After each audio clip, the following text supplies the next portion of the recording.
Hello guys, আজকে আমি রান্না করব টমেটো দিয়ে ডিমের ঝুরা।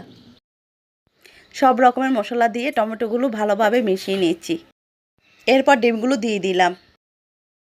ডিমগুলো সিদ্ধ হওয়ার জন্য একটা ঢাকনা দিয়ে ঢেকে দিলাম 5 থেকে 6 মিনিটের জন্য। এখন ডিমগুলোকে টমেটোর সাথে ভালোভাবে মিশিয়ে নিয়েছি। এখন কিছুক্ষণ রান্না করে নেব।